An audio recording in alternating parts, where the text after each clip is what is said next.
Today's video is about defensiveness. So this continuing on from the conflict management video I made last time, which we discussed criticism and how to replace that with a more healthier technique or approach. Today is about defensiveness. So what is defensiveness? Defensiveness is defined as self-protection. Okay, so you perceive an attack. You might perceive it could be real or perceived. The attack might be real, or it might be perceived, and you go into a mode of being defensive to protect yourself. Now, everybody becomes defensive at some point in their life from time to time. Some are more defensive than others, and that depends on a few variables, a few things. So someone who has, so this self-protection, what are you trying to protect, right? Someone who has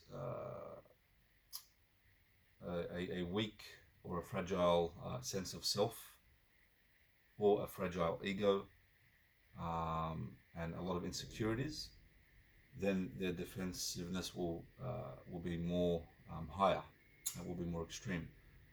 But someone who, even if they don't have insecurities or any issues in that way, we can still become defensive when we are being attacked, right? So when we talk about defensiveness, a lot of the times it's like we expect people to not be defensive, but if you are being attacked and you are being abused, it's normal to become defensive, to defend yourself, right? So there's the acceptable defensiveness that's needed, right? And then there's the defensiveness that's very toxic and unhealthy, right? But just a side note, all defensiveness only escalates conflict. All defensiveness only escalates the conflict. No defensiveness de-escalates, okay? So if you are going to be defensive, it's going to escalate the conflict. And if you are being abused or attacked for real, then this video is not for you. This is for people who are defensive, subconsciously, unconsciously, in the small conflict areas where there's no abuse or any forms of emotional abuse or physical abuse. So defensiveness is a form of self-protection, and it has different forms. There's about 4 categories that you can put it in, or 4 ways that it shows up, right? So the first way is what we call a counterattack. So a counterattack is, you can say, the most mild one, the lowest form of defensiveness, or the least toxic. Okay, so a counterattack is pretty much an escalation of conflict through scorekeeping. Okay, so your partner raises or levels an issue with you, raises an issue with you. Remember, perceived criticism or real criticism doesn't matter. Okay, so you perceive an attack, okay, on your self, on your ego, on your personality, on you. You perceive it, and instead of listening to it and exploring it and looking into it, maybe taking accountability for it, you reverse the blame with bringing up what they have done in the past, or something that you're not happy with them. So they're bringing up an issue, and then you bring up another issue, and this is never ever productive, right? And this is to ward off that perceived attack, because you can't handle that attack, so you want to ward it off some way by a counter attack, right? Not helpful, not healthy, quite abusive in the long run. Okay, so I'm going to use an example of taking out the trash. The reason why I use this example is because I hear it all the time in my office. It's probably the number one most it's the number one complaint that couples bring up. Did you take out the trash? Or whose job is it to take out the trash? So I'm going to use that as an example and use it on all 4 different types of defensiveness. So the first one is for a counterattack. Partner A says to partner B, did you take out the trash? Remember, it's a question. It could be perceived as an attack. Are you accusing me? You see, which I'll explain later. So, did you take out the trash, or have you taken out the trash? So, a counter attack is, you know how busy I've been? I don't see you doing anything around here. All you do is watch TV, all you do is stay on your phone. I don't see you doing anything around here. You know how busy I've been. So, this is a counter attack. Instead of, acknowledging what's going on, it's a counter attack, and that escalates. So, that's number one. Number two is to become or put yourself in victimhood mode, innocent victimhood mode. So the second one is innocent victimhood. Okay, so this is an unconscious posture. It's more than a specific behavior. So this patterns here. Okay, and it's subject to triggers, and these triggers are used to make sure that someone else. This is the thought process of someone who's innocent or who goes into innocent victimhood mode. The thought process is, I'm going to make sure that someone else can't shame me more than I shame myself. This goes back to that fragile ego, or that fragile, broken sense of self. They may have been abused growing up, or what have you, or parenting, or many past experiences could have happened to them. But now in adulthood, they walk around with this shame, but it's protected, and that protection is this defensiveness, right? So anytime there's an issue brought up, they will go into innocent victimhood mode, which is a form of defensiveness. So going back to taking out the trash, partner A would say to partner B, have you taken out the trash, right? Remember, perceived attack. They perceive an attack, right? It's unconscious. It's an unconscious posture. So then partner B replies with, why are you accusing me? I didn't even know it was bin day. I didn't even know I had to take out the trash. You can hear the suki lala tone in my voice. Why are you accusing me? I didn't even know I had to take out the trash. This is innocent victimhood. You're saying that I am innocent here. You are saying that, are you shaming me for not taking out the trash? Are you saying that I am worthless?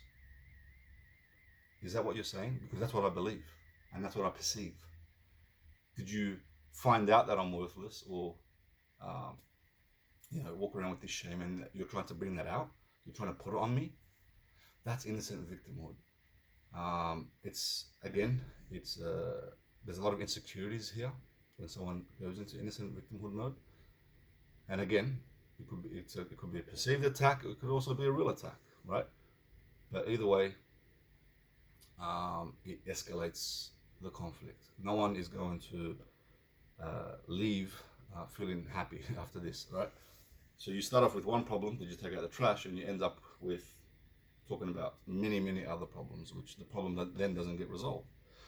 So again, innocent victimhood, you're warding off a perceived attack, and the belief is, or the thought process is, I will never let anyone shame me more than I already shame myself.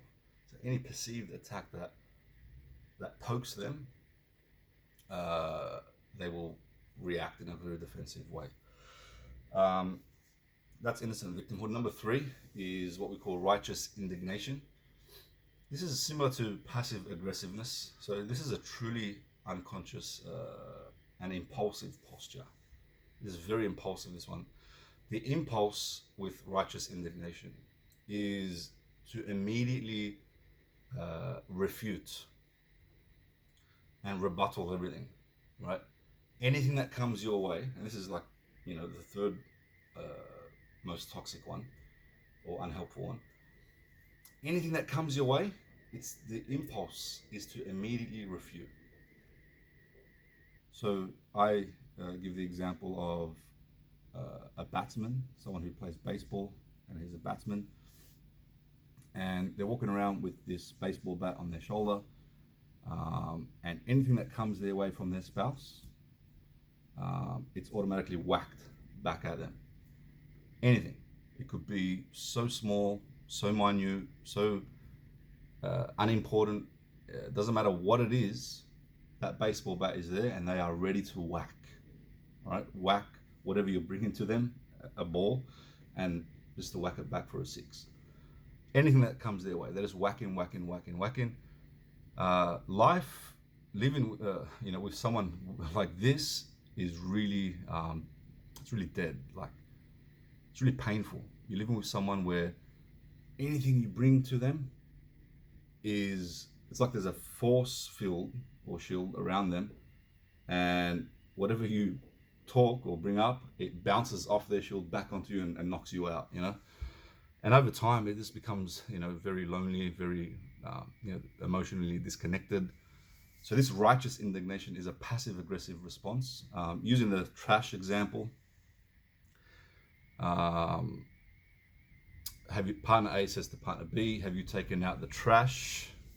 Righteous indignation sounds like, why is it only up to me to see that the trash is taken out? I don't see you doing anything around here. Why is it only up to me? So this is the righteous indignation, the passive aggressiveness in this tone.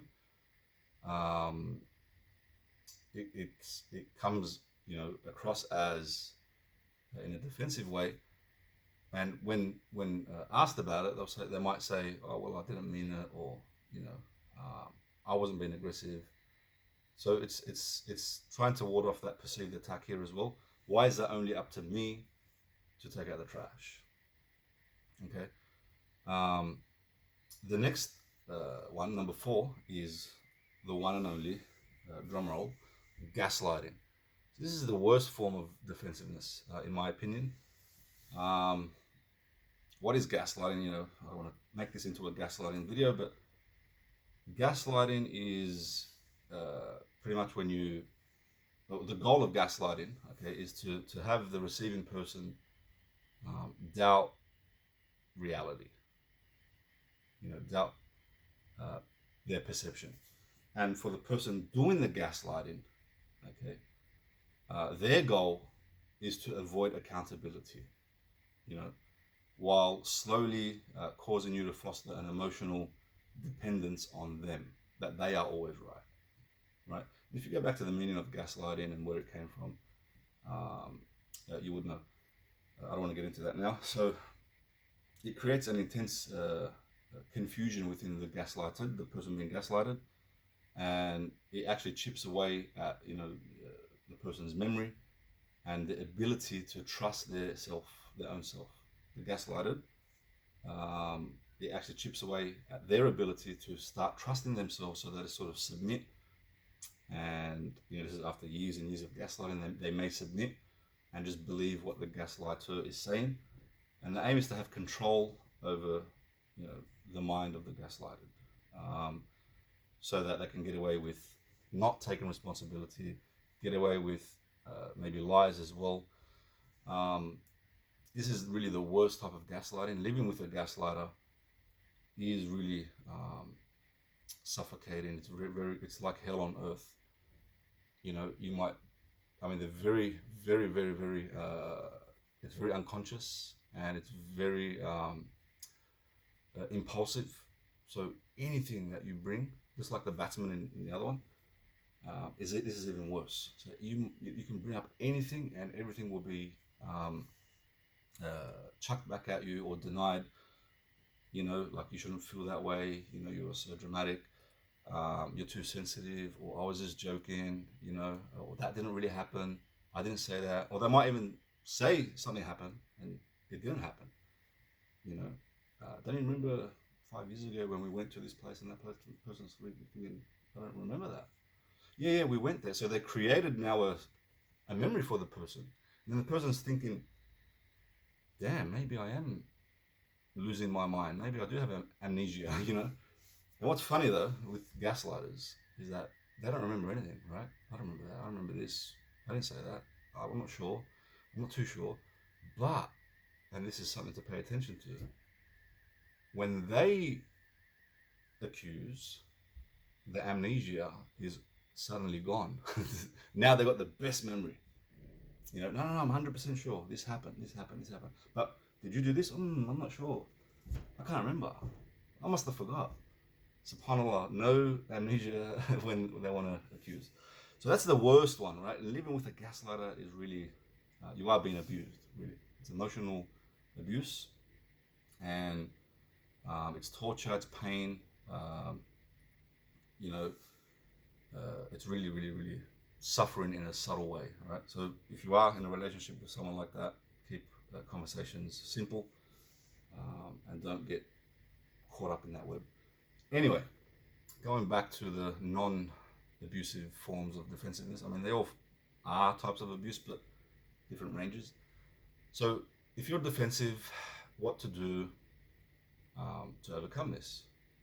Simply put, it is to instead of blaming your partner and saying that, because really defensiveness is really blaming your partner, and you're saying that the problem isn't me, the problem is you. I'm perfect. If only you would fix that problem with you, this conflict would go away, our marriage would be better. That's the approach. Okay. So what's the solution? It is to take responsibility for even for part of the conflict. Take responsibility for your contribution of the conflict. Okay. So, did you take out the trash? Let's use this again, right? Partner A says to partner B, did you take out the trash? To take responsibility is, no, I didn't. And I'll get onto it. It's as simple as that. Use another example of a light bulb that needed to be changed. So partner B said that they will change the light bulb 3 weeks ago. Partner A says after 3 weeks, hey, did you change the light bulb? Right? Instead of going to the defensiveness, counterattack, are you blaming me? Are you saying that I'm shit? Excuse my language. No, I said that I'll change it 3 weeks ago. Hey, I didn't get to do it. I'll get around with it. I'll get around to it tomorrow. I've had some stuff on, and I'll do it tomorrow. So that's taking responsibility. I said I would change it, and I didn't change it. It's as simple as that. Take responsibility, accountability for your part of the conflict, not for the whole part, not for their part, because that's not fair. Take responsibility, take accountability for your contribution to the conflict, even if you think that you did nothing wrong. So for example, it could be your tone of voice, it could be your posture, it could be your body language, it could be the words that you use, it could be the place that you said it in. I'll give you some examples. I did raise my voice in front of your friends or at your mum's house, or I did come across aggressively. My tone was high. I take responsibility for that. I take that back and offer an apology. I'm sorry for that. Okay. I'll leave you with that. So defensiveness is self-protection in the to ward off a perceived attack. Everybody's defensive, some more than others. If it's very high, it's very problematic for you. You might have failed relationships or dissatisfied relationships. Your relationships may never work, or they just might not be happy. People who are not so high on defensiveness, are able to take responsibility, and they're able to work through their insecurities and to take responsibility and blame when it is due. I hope you found that helpful. Share your comments and your thoughts, and I'll see you next time.